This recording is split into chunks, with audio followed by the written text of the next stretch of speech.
doko jakatil fitri mogo dobe e kam marala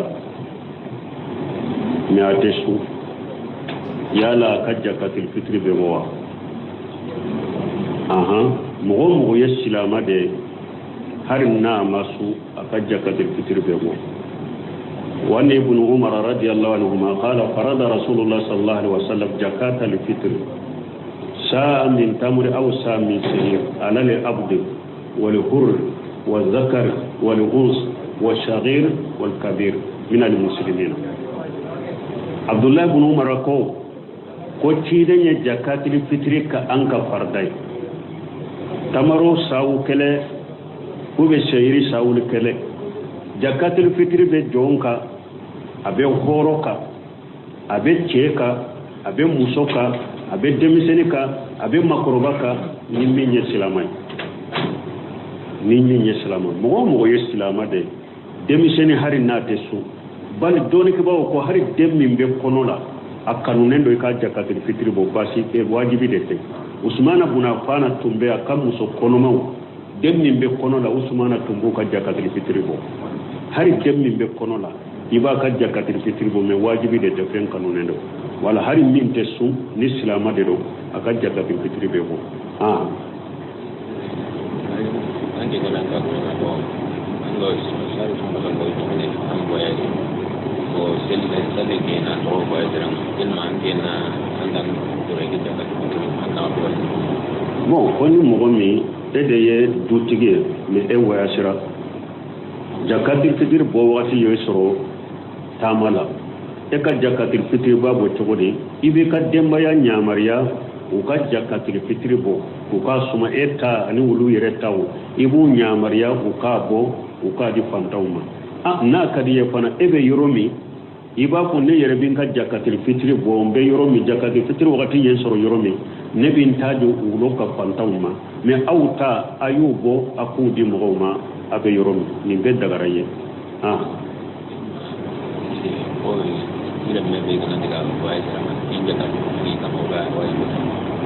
ko ale ka demmi nya demmi tara bashirola tatungala o jakatil fitri bakawa doni ke bawo ko jakatil fitri ni shebe mugo kelen kele de islamiya sariya de e yere de kuma nyogonyani jakatil fitri mugo kelen de kanke jakatil fitri bo ni yurwali be ni shebe ye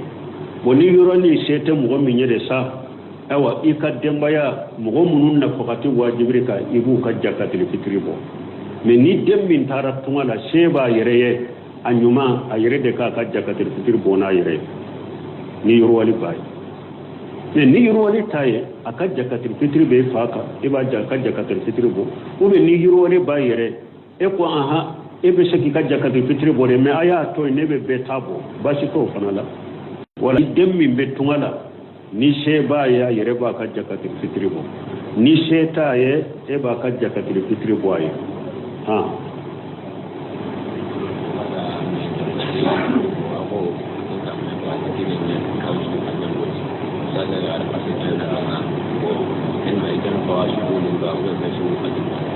konda tenko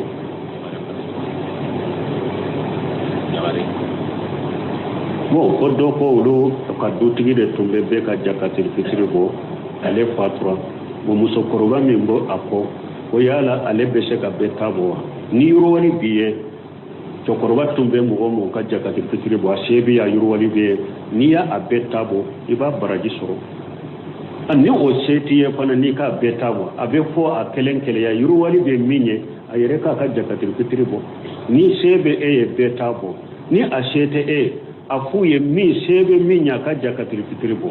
ni sete minye jakatil fitri binna ka boyka bo jakatil fitri alete yurwali bayede salli don asuna tile no na fakati bi bolo mimboka min dara oka ibo boyka jakatil fitri la jakatil fitri boli setigiya ejumai salli don su ana tile no na fakati bi bolo temo fen dalen bo ka jakatil fitri bi kay ka bo ola me mo misa salli don yire sun ana tile na fakati ti bolo pew jakatil fitri te eka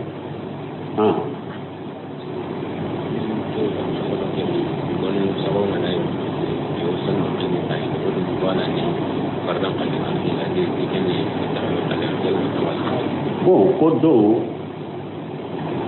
e ko ba ke sungalo de la ko do ko sungalo la ko be salli wala siya fula safo wala siya fula ko wala li folo ye fardata wala li fula ye nafilata lesirite ni nadina la min ye safo ko ni wala li kelende salli fana wala li kele la sara wala li kele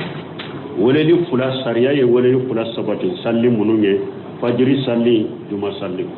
sino faradaw to wala li kele kelende do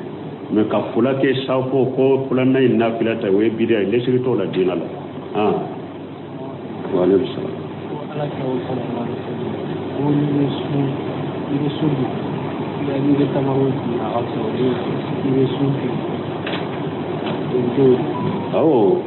ko ciden ko ni be su ika ewa sun tigani tamaro be tora o ciden ka sunna ni abe sun tige tamaro kene aba ka sun tige odela ni tamaro kene masoro tamaro sugu munu fulambolo sisa aba ka sun tige ola ako ni mo soro ida fa jila sinya tamado ko mi ki sun tige non ciden ko sun ka tige ni tamaro kene de ni o masoro tamaro jala no masoro be jimi o ciden ka sunna sugurudu fanala ciden ko ni ama suhurul mu'min tamru ako mu'min ka suguri nyuma tamaro wori ya to doni ko ka suguri fana tamaro ka ke har ni suguri du me i ka suguri du fana tamaro ka ke ala o kanya o ciden ko ni ama suhurul mu'min tamru ko mu'min ka suguri nyuma ko ye tamaro donc dai ka suguri ka tamaro du sun tege ka tamaro du nunun be sabatira ciden bolo sallallahu alaihi wasallam ten kanu ne unde do la prenota sallo de la innovación o a llenar el maquina sallo mani bo ko do ko ni e wa ni stile bin nadro ko be e wa salli wala o be salli do o hari mo ko te tila sun tigela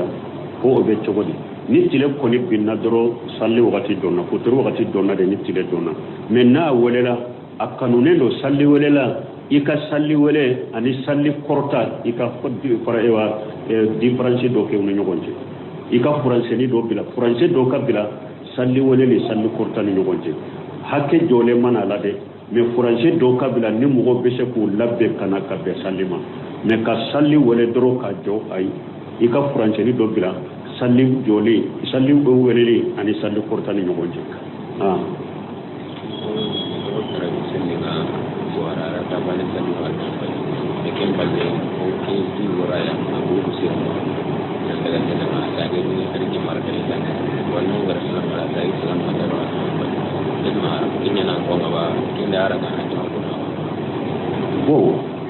ko do ko ale tumbe tarawihila ay arakan kelen soro almamin no fe ko do ya soro abora sallila bo asagira kana kafara almamin jamaka ayusoro arakan fulanala almami salamu bila ya salamu bila bonnin ta ke chugale arakan kelen de sal nafila arakan kelen te ni wotirite nafila arakan kelen te ni wotirite ayem minke ay qataw de ke ay almami soro fulana minna o de fule aleka ale bora min o cinyana ka bo wotikira ale sagira kalmami soro fulana min o de fura aleka folon ni almami salamu bila ale tumman ka salamu bila be wuli ka kelen farata ka ke fula de ka salamu bila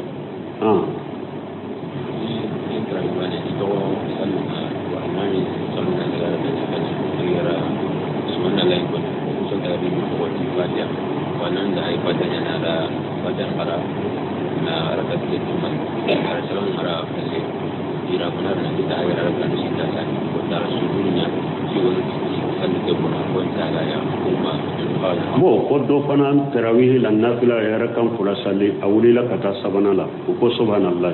do ko fatiha wa kai alenya na fatiha da koyi fatiha kala sabana inda falen da sigira ka salamu bila ko salli kera sabade ko ayesu duruke ko do ko salli kiyana salli maciya min ko fatiha alenya na munun ko subhanallah alenya na amma fatiha da kala ya fana ko fatiha alenya na yesu subhanallah min ko atigima fatiha da kala donc ni fana sagira ka fatiha kala ale fana ma fam wala ni aye sabana na ki kasigi salamu ko fere anana do ale bolo ya la dunya ko iya ke sabade ni mbaka o yoronina salamu in kofe aba ten turu duguma sinya fula ka bada sujudu de ke salli furakela salli macinya de salli furaka ku salli la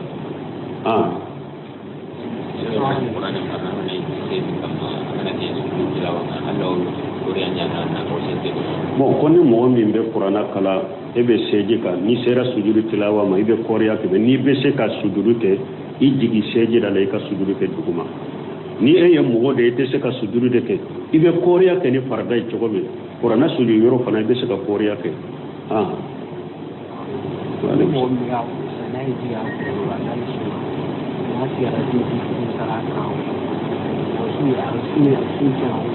bon ko ni mɔgɔ min n'a sɔntɔ dɔ a ye ji bɔ a kun na a bɛ ko a ye ji bɔ a kun na ko ji nana suru ka don a da kɔnɔ dɔ taara a kan kɔnɔ o bɛ cogo di n'a taara a kan kɔnɔ a se de t'a la ni ji ɲa kɛnɛ a taara a kan kɔnɔ a tɛ taa kalama ou bien a taara a kan kɔnɔ ale se de t'a la fɛn t'a ka sunna rabbana la tu'akhidhna in nasina aw akhtana o kɛra kataw de a bolo a yɛrɛ de kana a yɛrɛ tugun ka ji kunu ka taa kɔnɔ mais ni ji taara a kɔnɔ ji y'ale kɛɲɛ ka taa a kɔnɔ de la ka taa gɔnɔ kɔnɔ ka kɛɲɛ ka taa de a sago t'a la fɛn t'a ka sunna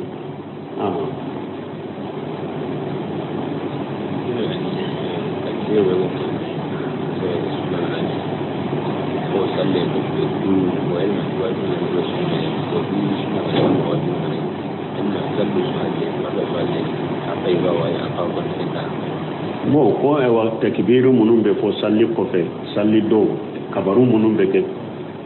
yala sunna do be wajibi de sunna de do fen kanone de bon ko abbe fo farda munun kofe fo hatte wala atigi kana miri ko takbiru munun be fo ni salli rare mi nye sungalo salli takbiru ya tare ni kalo yera takbiru ya tare ni be bo kata salli keneka ibe takbiru ta wakati de ni kera sera salli keneka takbiru banna alka wara wote takbiru te aleka kabaru ire dro ni be boy ka du kono kata salli keneka ibe kabaru fo na sera kali salli keneka aleka kabaru banna farda kabaru te fo farda ko fe ewa sungalo tala mi ewa e wallahi ya kantige salli de kabaru bata depuis arafa don sogoma takbirul muqayyad ubata depuis arafa don sogoma kata salli don ni salli temna kile saba min betu wala kata ola farda kofe ibe kabaru fo me hakke kere lentala ka ko ni farda kofe kan ni kabaru hakke de ko hakke kere lentala bona ni ni ila kan ga be tin a ci in da mu ni ni ka ni ka ta kire ga da kire ka mi ni ko kire na ni ni bon ko do de mobile sa do bolo ani mobile ntara wa mobile ndira ma wa ko ayi mobile sa million duru ni wa keme aleni mobile ntale ya dugu seje na mobile sanna min bolo ko alete sika mobile nta million duru ni milo kemela ko be chogodi ni lebu de maye mobile la ni mobile tigi nyo o lebu indo wala ni lebu maye mobile la ni mobile tigi lebu indo wala fere banna ko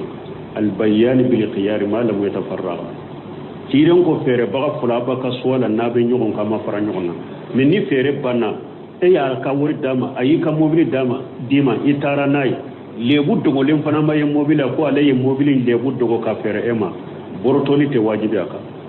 ika mobile de ka mobile ka borto koni aba ka swadela na ko ninni madiaye ne mobile fere la de ni akan no ne kan ne fere mo worema ika wori ewa ika wori fule ika mobile na de oya yen no yakiye men na man no yakiye lebu dogo le maye mobile la donc fere banna boy ja ko ta ka borto awol hari na ko alete saka sa million duru ni wa kema be saka sa fere bannaw ni ale ni kam million duru ni wa kema ndika ba mobile dirama fere banna fere kura wore te saka naw fere banna pew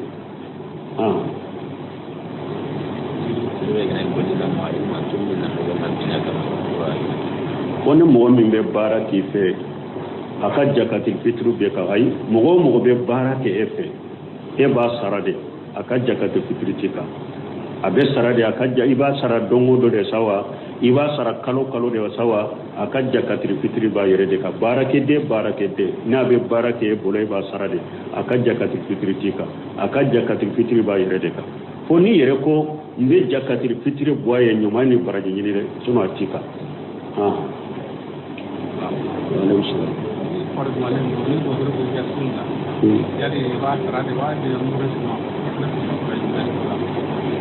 fonni mas iman kene fonni dogotoro ko ike ka sumbila iba sara de ube be murebo o bana bagato e to ya fulade ni bana mindo dogotoro ko ni nye bana mindo wakati ko de no ni ala sonna banayi abena kenaya ibena furake ibe kenaya ni be se ka so wakati na tawla ni bana sugu ibe jurudeta ite mure bode ibe jurudeta ni kenayara iye juru mununta ibu sara ni nye bana choko ya fulana jurude beta ni na mure bote ni na ibe jurudeta ni kenayara ibu sara ni bana choko ya fulana ni dogotoro ko ni nye bana ye bana mi an ka dogotoro donila ka ko ni bena kenaya ebi yere soro ko ibe se ka su ate se ka kede nin bana ko ni be kalime de do ibe fraude ta dro ini ni ben ni nyogon na ka si kono de ni te se ka kena ki be yere soro ala wa ite se ka su fana donc nin bana sugu de sa ibe mure bo sunte ni na ibe mure bo de donc musigine kilo kelen ni tilanche sungalo mo membe be kilo bi nani ali duru o yele ni bana min te kenaya ite se ka su wa alaikum salam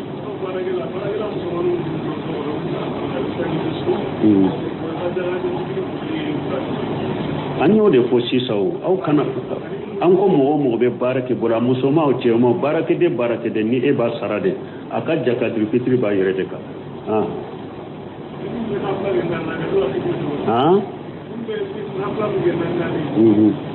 an yau jabi a sinya dole an ko nafila nani kiden ko salatu lillahi masna nunu ne kiden ka disa jelen de har madun ka famulike mo sika hakilina te don dinala kiden ko salatu lillahi masna ibn bazi ko kai riwayere dobe salatu lillahi wan nahari masna tin mo finyen ni nafila wude sufen nafila kiden ko sufe salli sufen nafila e fula de be salamu bila fula be salamu bila o ye kiden ka kuma de ni mogo yake nani ye kiden ka kuma soso ye kiden ka sunna soso ya ka kuma kan soso e puis amar ibn hanbali ko ni tugu kan nafila ten nani ka salli tiana ako parce que kiden ko salatu layli masna ni e yi tugu ka ten nani dura ko ka salli tiana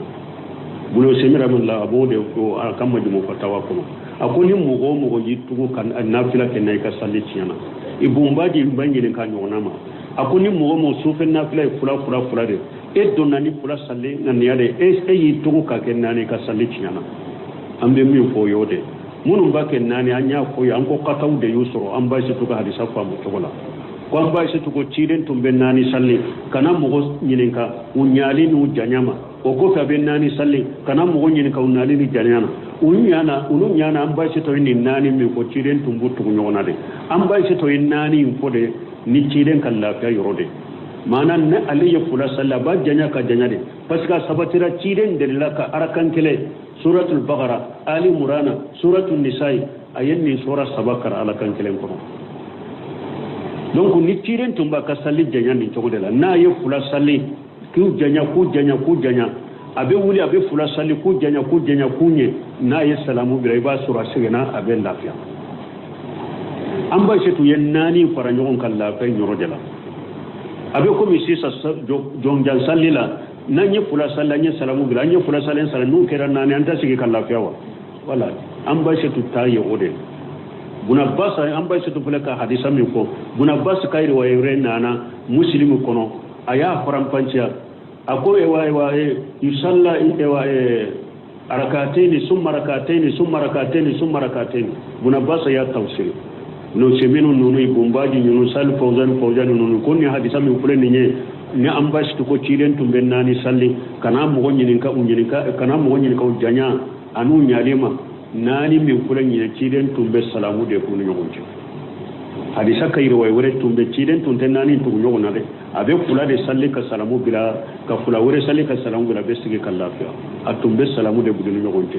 donc munum bake kan nani sallini mugo ye o kataw de yumina an bay sete nani ko mi ko de o de kataw yumina donc hadi sayri way wore ya yira salamu de tumbe blu nyogonte donc nafila salli e fula fula de nani te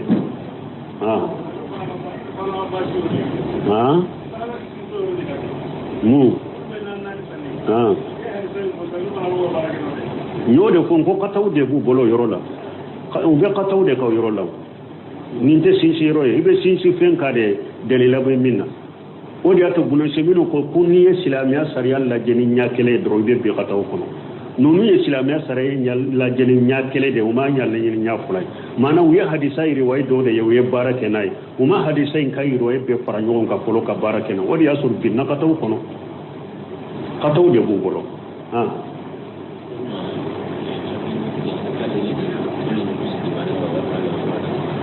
bon ko safuri wotiri abe sallino kuli sabainde wa safuri wotiri mi sabatunu la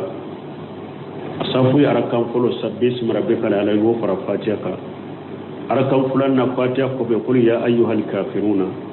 o ni sibe kata yake ga salamu bila wotiri ni wulila ibe fatiha kala fatiha ko be qul huwallahu ahad min da sabatilendo hadisa min bena ko ka kulu sabainde kala wotiri la hadisa sahalende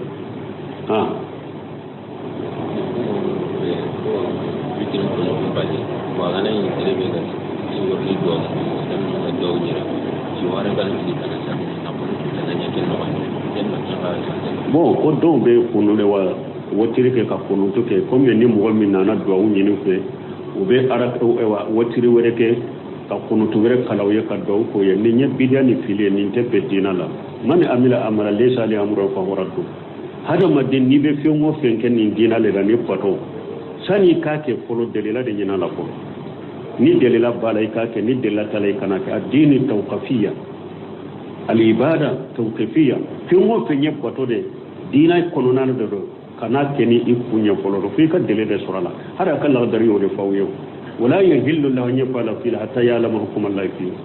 ate daga ye ka fiyo mo fe ken ni dina la ko kala ka kiri do ola o yashala ulama akoni yere ta alaka kiri do ni yere do ni ka ba on yinin ka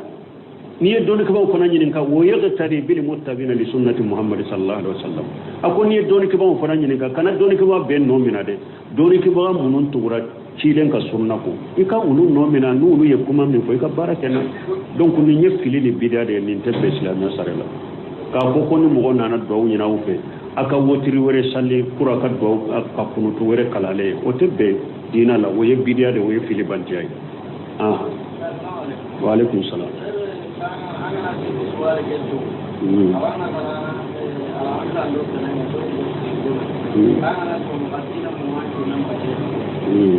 bon koni mo min yettile woro suinte ko yala abi wasa ikala musa sunni tele sunyawa aw doni ko tile woro su tile woro nkonona nani abenna la kamisa minna ko be abenna tene minya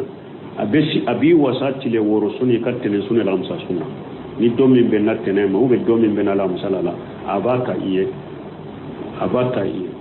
ube ni mo mi fana tile woro sun ni eya ke kalo labandela ani kalo tani sabana ani tani nani na tani duruna benna eyi ka tile woro sun ke kalo labane kalo tumbe tile sabasun min ke eya ko wakati de ka tile woro sun tile sabai nyera la abi wasa kula bela ika kalo tile sabasu ani tile woro abi wasa bela don ko ni bato dobe na fila dobe ulube do nyogon kono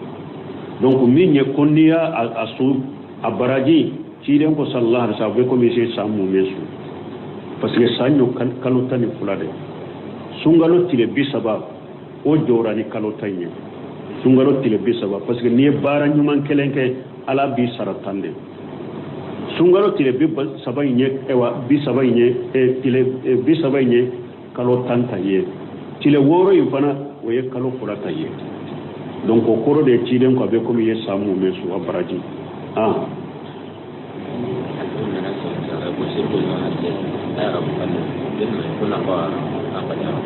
koni almami trompera wote arabu kando be munke ma ni tarabu kando chogo be dese ka subhanallah fo ti don ko ka subhanallah de fo ka fo subhanallah ani bolina ba wuce da wa ni gara ma ci wata da na jira mu ko wanda ya fara da kini wa kai ko jeni ko don ba wa ko etumbe barake ifane nchini bolo itumbe wori ta kofe ye wori ta kofe akan na kolola ka finu sanai mi ina na tubi ni misra o fini nono tusuru be konti udone na wa ni tubi ran ni misra ye wori hakke min ta bolo nabi bolo ka wori sagama iba ka wori inde sagama ye wori hakke min ta bolo iba ka wori sagama hari ni ma ko imbe nya fai fere ke ni ba ka keshido ube iba ka wori mara yoro min do ta wori para ka wori ka hari na ta kalama ube ikata dama ire dode ko ika wori tumbala afule ikana mo to ko ube do ko ne kan ndima aka shama doro hari ni ma ko imbe nya fai na ka wori sagama de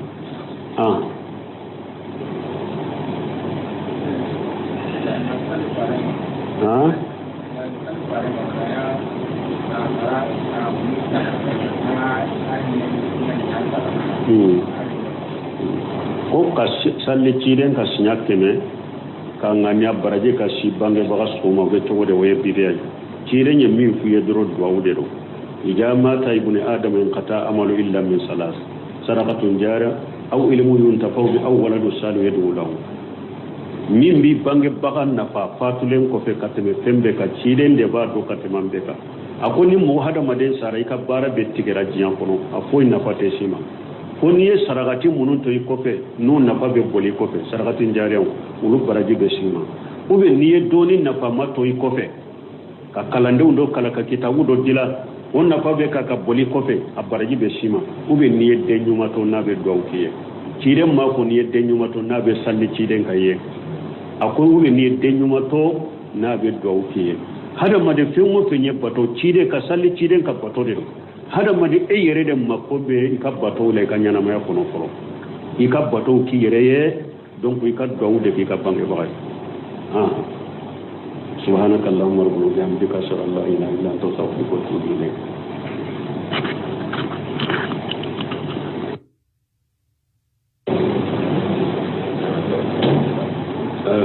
ni nyenyen kalimin ke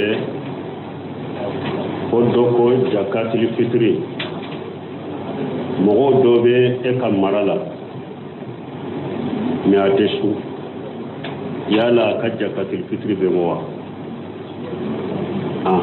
mogo ye silama de harin na masu aka jakatul fitri be mo wani ibn umar radiyallahu anhu ma qala farada rasulullah sallallahu alaihi wasallam jakatul fitri sa'a min tamr aw sa'a min sahir ala al abd wal hurr wal zakar wal unsa والشغير والكبير من المسلمين عبد الله بن عمر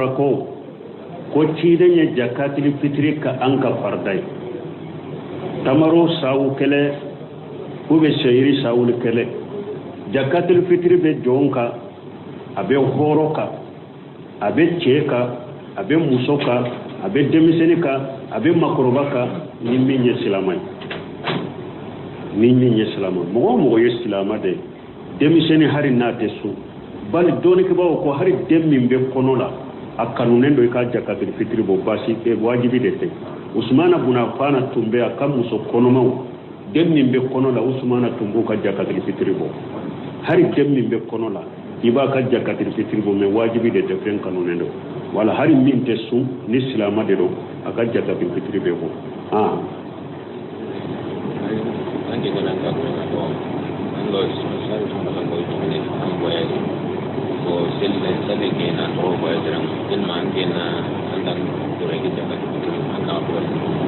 bon koni mogo mi ede ye dutige mi e wayasira jakatul fitri bo wati yo soro tamala e ka jakatul fitri babo chogodi ibe ka demba ya nyamariya u ka jakatul fitri bo u ka suma eta ani wulu yere taw ibu nyamariya u ka bo u ka di fantawma na kadiye fana ebe yoromi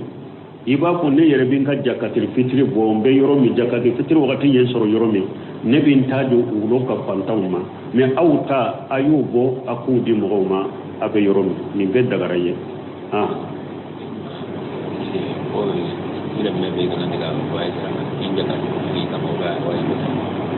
ko ale ka demmi nya demmi tara bashirola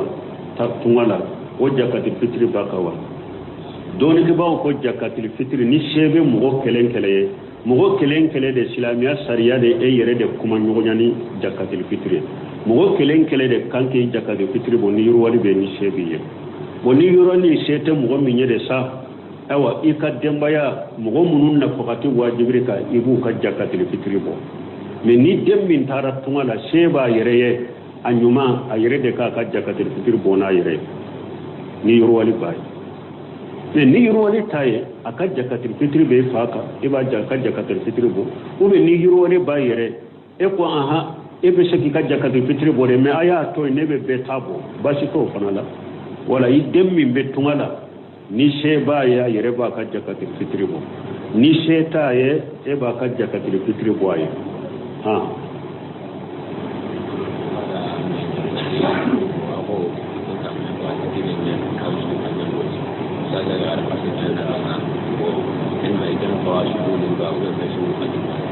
konda tenko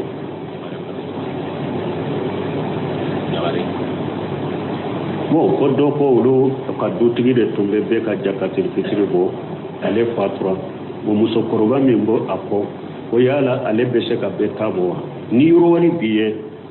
to koroba tumbe mo ka jakatil fitri bo shebi ya yuro wani biye ni ya abeta bo iba baraji soro ani o seti ye fana ni ka beta bo abe fo a kelen ya yuro wani be minye ayere ka jakatil fitri bo ni shebe e beta bo ni a shete e afu ye mi shebe minya ka jakatil fitri bo ni shete minye jakatil fitri binna ka boyka bo jakatil fitri alete yuro wani bayere salli do asuna tile no na fakati bi bolo mimboka min dara oka ibo boyka jakatil fitri la jakatil fitri boli shetigiya e dumai salli don su ana tile no na fakati bi bolo tengo fen dalen bo ka jakatil fitri bi kay ka bo ola mais mo mi sa salli don yire su ana tile na fakati ti bolo pew jakatil fitri te eka ha